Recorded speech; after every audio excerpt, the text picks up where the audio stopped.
असीम भाई भी हम ही में से एक हैं। ये अलग बात है आज ये असीम वकार हैं, तो आज ये इमाम हिंद बोल रहे हैं, ये अलग बात है। मगर इनके परदादा भी राम ही बोलते थे, भगवान श्री राम की जय ही बोलते थे, और मैं उनको अपने भाई की नजर से देखता हूं।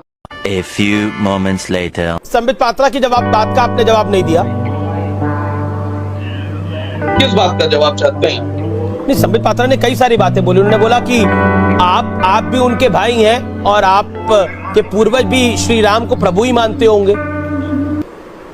हाँ बिल्कुल मेरे भाई हैं, इनका नाम था मोहम्मद अली, ये गलती से संबित पात्रा हो गए। मैंने एक बारी भी डिबेट के अंदर हिंदू शब्द का इस्तेमाल नहीं करा कि हिंदू वहां नहीं जा सकता। मैंने बोला पत्रकार वहां पर नहीं जा पा रहे, ये कहा मैंने। जा रहे हैं पत्रकार जा रहे हैं, मैक्से से अवार्डी पत्रकार जा रहे हैं, सरकारी पत्रकार नहीं जा रहे। जो सरकारी पत्रकार हैं वो नहीं जा रहे। मतलब आप कहते हैं कि मैं तुम्हें भड़वा कहता हूं, दलाल कहता हूं, और बताओ। थोड़ी मर्यादा रखिए। अगर पलट के मैं आपको 4 शब्द बोल दूं तो कैसा लगेगा? ये परेशानी बहुत बड़ी है, उस परेशानी की बात होनी चाहिए। असीम वकार, बीजेपी से संबित पात्रा को बिठाया है, उनको बोलने दीजिए। संबित पात्रा के नौकर नहीं है आप मर्यादित बात करिए। आप मर्यादित बात करिए। कौन किसका नौकर है मुझे नहीं पता। खटपट अमीश भाई मैं आ सकता हूं? खटपट आप बोलते होंगे और बोल रहे हैं खटपट।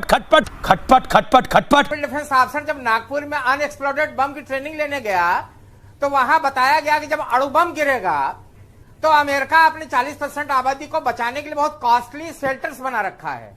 हमने प्रश्न पूछा भारत कैसे बचेगा, तो उन्होंने उत्तर दिया कि आप खाई खोदिए, ऊपर बल्लियां रखिए, पत्ते रखिए और गाय का गोबर 1.5 फीट ऊपर लेयर लगा दीजिए तो आप रेडिएशन से बच जाएंगे। एटॉमिक अटैक से बचना है तो गाय का गोबर तो ये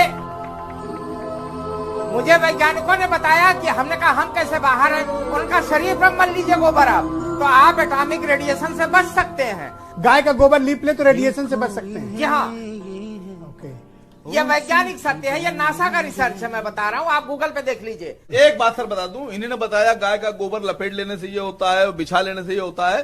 सर एक रिसर्च ये नहीं बता पाए थे, इन्होंने पढ़ी नहीं वो लाइन, ये भूल गए थे, जल्दी जल्दी आ गए। आधा किलो गाय का गोबर अगर ये खा लें तो दिमाग भी बढ़ता है सर। ये गलत बात है। ये आपत्ति है। आधा किलो गाय का गोबर अगर ये खा लें तो दिमाग भी बढ़ता।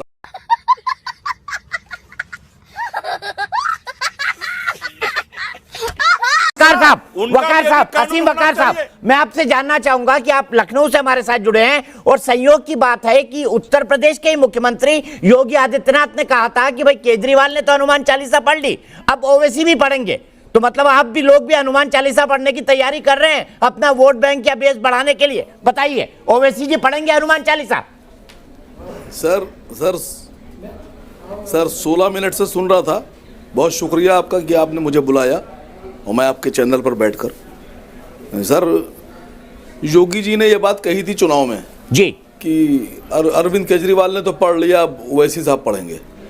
सर 2014 के चुनाव से पहले भारत सरकार ने वादा किया था कि 2 करोड़ नौकरियां देंगे हर साल, 15 लाख रुपए हर व्यक्ति को देंगे जो भारत के नागरिक हैं, पेट्रोल 35 रुपए में बेचेंगे। ये उन्हीं ने कहा था सर, मैं नहीं कह रहा हूँ। वादा था सर उन्होंने कहा था कि जो नमक मिर्ची लगा दिए थोड़ा, खालिद भाई थोड़ी नमक मिर्ची लगा दी आपने। वकार असीम भाई थोड़ी नमक मिर्ची लगा दी आपने। चलेगा इतना चलेगा, ओवैसी जी की पार्टी से इतना चलेगा, कोई दिक्कत नहीं। सर मुझे बोलने दीजिए। बोलो सर, मुझे बोलने दीजिए। बोलिए सर, मुझे बोलने दीजिए। मैं आपके चैनल पर गुजारिश कर रहा हूँ और मैं आपसे निवेदन कर रहा हूं, दीपक चौरसिया जी, मेरी बात प्रधानमंत्री, गृह मंत्री और योगी जी तक पहुंचाइएगा। सर देश तक पहुंच रही है, मैं ट्वीट भी कर दूंगा आपकी बात असीम वकार जी, प्रधानमंत्री को टैग करके ट्वीट भी कर दूंगा। बोलिए आप। सुनिए सर, सुनिए, बोलने दीजिए। वो झूठी साची सब। हाँ सुनिए 5 साल में 10 करोड़ नौकरियां हुई, आप दे दीजिए। 5 साल में आप देश की आधी आबादी को 15-15 लाख रुपए दे दीजिए। आप 30 रुपए में पेट्रोल बेचते हो, 35 रुपए में बेच दीजिए।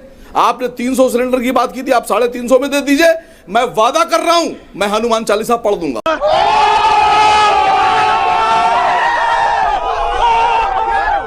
नहीं ओवैसी साहब का प्रॉमिस करिए। बता दूं आपसे, ओवैसी साहब का प्रॉमिस करिए। ओवैसी साहब पढ़ेंगे कि नहीं हनुमान चालीसा? योगी जी से कहिएगा। आसिम भाई ओवैसी सुनिए साहब सुनिए पढ़ेंगे सर, नहीं। ये अगर आप कहीं थी जगह जाकर कि आसिम वकार ने कहा है, सुनिए सर, आप बोलते बहुत है, रिक्वेस्ट सर आप सुना कीजिए थोड़ा सा तो अकल बढ़ेगी। अच्छा, अगर ये बातें जो मैंने कही अच्छा, है, ये मोदी जी ये से सर आपके साथ आपको मैं 24 घंटे लगातार सुन सकता हूं अगर अकल बढ़ जाए तो। कुरान पढ़ना पड़े और ये सब देना पड़े तो मैं समझता हूं कि योगी जी कुरान पढ़ना पसंद करेंगे, कुरान की आयतें पढ़ना पसंद करेंगे, लेकिन नौकरी देना पसंद नहीं करेंगे। अरे बाप रे, ये तो धोती खोल रहा है। अरे मोदी ने आपके गले में कुत्ते का पट्टा बांध दिया है, मोदी ने आपके गले में कुत्ते का पट्टा बांध दिया है, आप उसकी दुम घूमते रहे।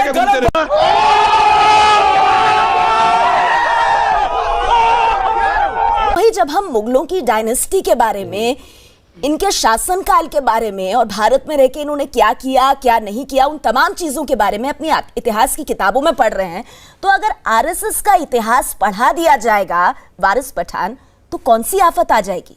आरएसएस वो संगठन है जिसने देश की आजादी की लड़ाई में कोई हिस्सा नहीं लिया। ये ब्रिटिशरों की गुलामी करते थे, ये उनकी चमचागिरी करते थे। आजादी के बाद से लेके 52 बरस तक इन्होंने हमारे तिरंगे को अपने नागपुर के हेडक्वार्टर पे नहीं लहराया। वजह कि यह तिरंगा अपशुगन है, इनका शुगन था भगवा। इन्होंने कभी देश के लिए कुछ नहीं किया। इनका एक ही आइडियोलॉजी है, हिंदू राष्ट्र बनाना, हिंदुत्व को आगे फैलाना। तो अब ये हिस्ट्री में क्या बताएंगे? 1947 की पहले की हिस्ट्री बच्चों को पढ़ाना चाहते हैं कि हमारे देश के अंदर क्या हुआ, देश के हमारे महान जो नेता थे महात्मा गांधी, उनके साथ किसने क्या किया। नाथूराम गोडसे जो देश का सबसे बड़ा आतंकवादी है, उसने हमारे वारिस पठान मतलब अगर ये आरएसएस वाले डर इस बात का है कि आरएसएस वाले इनको सिखाएंगे देश के किस तरह टुकड़े करना रिलीजन की बुनियाद के ऊपर, किस तरह से भगवा को आगे लाना, किस तरह से गौ रक्षकों को मॉब लिंचिंग सिखाना, किस तरह से देश के संविधान को नहीं मानना, किस तरह से गोलकर की जो आइडियोलॉजी थी उसको इंप्लीमेंट करना, ये सिखाया जाएगा जो हमारे देश की डेमोक्रेसी के लिए खराब है। सही पकड़े हैं कि भारतीय जनता पार्टी के बारे में मैं नहीं, अंतर्राष्ट्रीय स्तर पर जितने राजनीतिक दल हैं वो ये जानते हैं कि हिंदुस्तान में एक ऐसी तंजीम चल रही है भारतीय जनता पार्टी के नाम से, जिसके पास विकास के नाम पर कोई एजेंडा नहीं है। वो कम्युनल एजेंडे पर काम करते हैं। हिंदू और मुसलमानों को, दलितों को और अपर क्लास लोगों को और क्रिश्चियंस को और हिंदुओं को बांट कर राजनीति करते हैं। और उन्हीं ने अगर कभी डेवलपमेंट की बात की तो वो ऐसा है जैसे हिंदुस्तान ने ख्वाब देखा। और मैं पहले भी कह चुका हूं, फिर कह रहा हूं कि अगर 2017 और 2019 का चुनाव भारतीय जनता पार्टी ने विकास के नाम पर लड़ लिया और सांप्रदायिकता नहीं लेके आई बीच में, तो मैं राजनीति से इस्तीफा दे दूंगा। गजब बेइज्जती है। जिस पार्टी के नाम में मुस्लिमीन हो, आप सोचिए उसकी सोच क्या हो। जिस पार्टी में विश्व हिंदू परिषद हो वो बीजेपी के साथ, जिसमें बजरंग दल हो वो बीजेपी के साथ, जिसमें शिवसेना हो वो बीजेपी के साथ, जिसमें हिंदू युवा वाहिनी हो बीजेपी के साथ, मुसलमान से नफरत।